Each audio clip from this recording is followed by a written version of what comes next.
মিছিলে দেখেছিলাম একটি মুখ, মুষ্টিবদ্ধ একটি শানিত হাত, আকাশের দিকে নিক্ষিপ্ত বিশ্বস্ত কয়েকটি কেশাগ্র আগুনের শিখার মতো হাওয়ায় কম্পমান।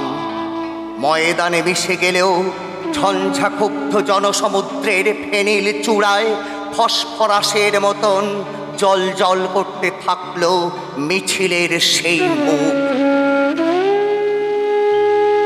সভা ভেঙে গেল, ছত্রাকারে ছড়িয়ে পড়ল ভিড়, আর মাটির দিকে নামানো হাতের অরণ্যে পায়ে পায়ে হারিয়ে গেল মিছিলের সেই মুখ।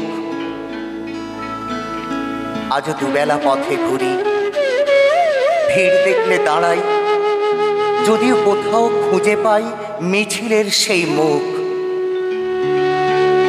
কারো বাঁশির মতো নাক ভালো লাগে, কারো হরিণের মতো চাহনি নেশা ধরায়, কিন্তু হাত তাদের নামানো মাটির দিকে ঝঞ্ঝাক্ষুব্ধ সমুদ্রে জ্বলে ওঠে না তাদের দীপ্ত মুখ ফসফরাসের মতো।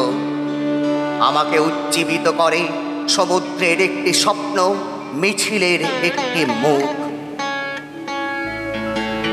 অন্য সব মুখ যখন দুর্মূল্য প্রসাধনের প্রতিযোগিতায় কুৎসিত বিকৃতিকে চাপা দেবার চেষ্টা করে, পচা সবের দুর্গন্ধ ঢাকার জন্য গায়ে সুগন্ধি ঢালে, তখন অপ্রতিদ্বন্দ্বী সেই মুখ নিষ্কষিত তরবারির মতো জেগে উঠে আমাকে জাগায়।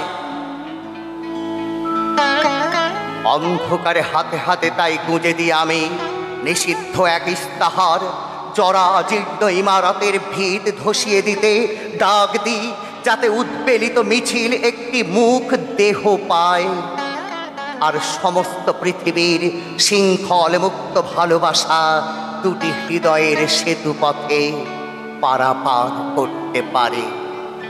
নমস্কার।